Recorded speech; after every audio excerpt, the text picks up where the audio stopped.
Soyez bienvenus à notre paroisse invisible, traçant sur nous le signe de la croix, car c'est Dieu qui nous rassemble, au nom du Père, du Fils et du Saint-Esprit. Amen. Prions pour nos frères et sœurs malades.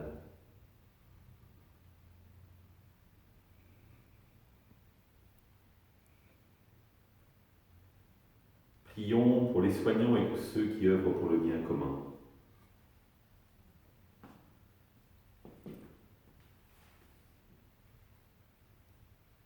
Prions pour tous ceux qui sont dans l'angoisse, la solitude, que l'Esprit Saint vienne les visiter.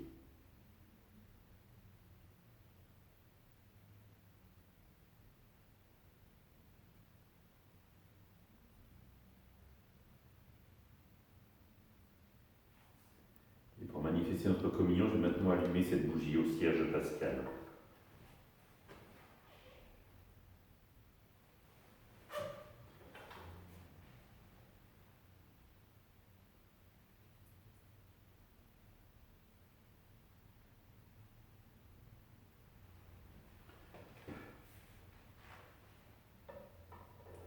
Dans l'évangile de Luc, et voici qu'un docteur de la loi se leva et mit Jésus à l'épreuve en disant « Maître, que dois-je faire pour avoir en héritage la vie éternelle ?» Jésus lui demanda « Dans la loi, qu'y a-t-il décrit? Et comment lis-tu » L'autre répondit « Tu aimeras le Seigneur ton Dieu de tout ton cœur, de toute ton âme et de toute ta force, et de toute ton intelligence, et ton prochain comme toi-même. » Jésus lui dit « Tu as répondu correctement, fais ainsi, et tu vivras. » Mais lui, voulant se justifier, dit à Jésus « Et qui est mon prochain ?» Jésus reprit la parole.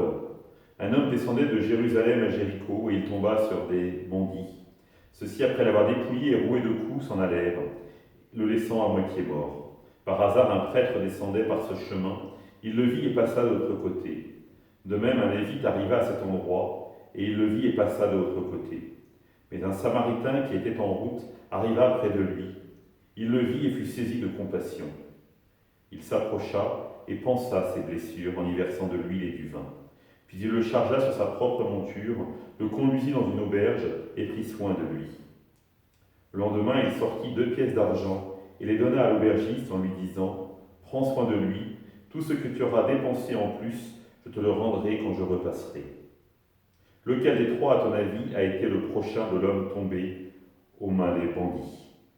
Le docteur de la loi répondit « Celui qui a fait preuve de pitié envers lui. » Jésus lui dit « Va, et toi aussi, fais de même. » Acclamons la parole de Dieu. Louange à toi, Seigneur Jésus. Frères et sœurs, avez-vous remarqué la différence entre la question que pose le docteur de la loi et la question que pose Jésus? Rappelez-vous, le docteur de la loi va poser la question « Qui est mon prochain ?» Et Jésus va poser la question « Lequel des 3, à ton avis, a été le prochain de l'homme tombé aux mains des bandits ?» La différence peut paraître subtile, mais elle est fondamentale pour bien saisir la réponse de Jésus. Qui est mon prochain? Ça veut dire finalement qu'objectivement, mon prochain m'est donné. Alors que Jésus reprend, dans lequel des 3 s'est fait le prochain. C'est-à-dire que c'est à chacun d'entre nous, finalement, de prendre cette décision de se faire le prochain de l'autre en mettant l'amour en premier, dans la relation. Et finalement, quand nous lisons dans la loi « Tu aimeras ton prochain comme toi-même », le prochain, c'est celui qui donc est capable de se faire proche. Et dans le Christ, évidemment, avec le Christ nous montre que tout homme est notre prochain. Et c'est là que la tâche paraît immense. Agir de manière, comme l'a fait le Samaritain, de manière un peu héroïque, on pourrait presque dire, là où le Lévite, là où le prêtre avait dédaigné, lui, il lui laisse son âne. Il l'emmène. Après, il le confie à l'aubergiste. Et ce qui est intéressant, c'est qu'il ne lui appartient pas. Et c'est là la plus grande preuve d'amour. Il dit, je paierai ce qu'il faut, mais maintenant c'est à toi d'agir. À l'aubergiste. Lui, il se retire. Ce n'est pas mon pauvre. Il s'est fait le prochain parce qu'il a su aimer.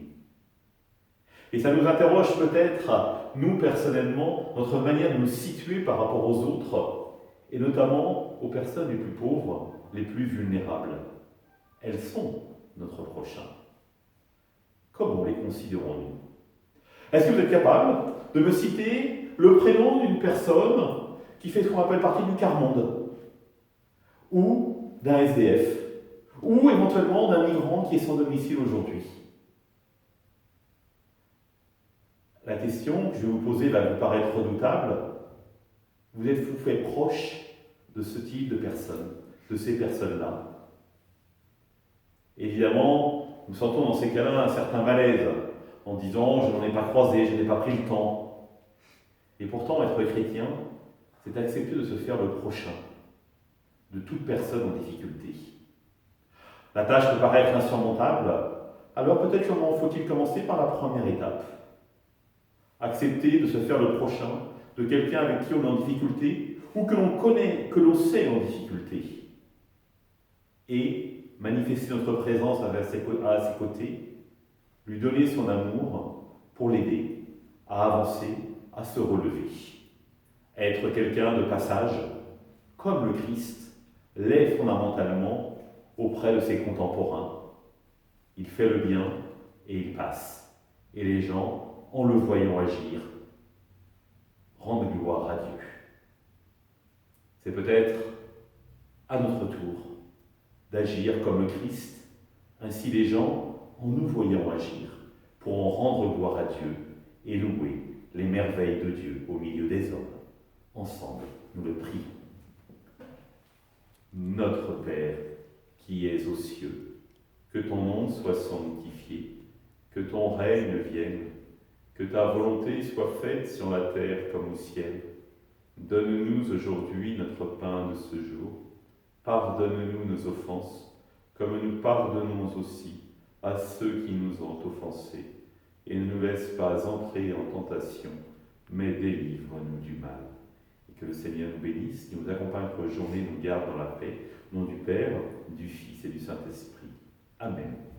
À demain.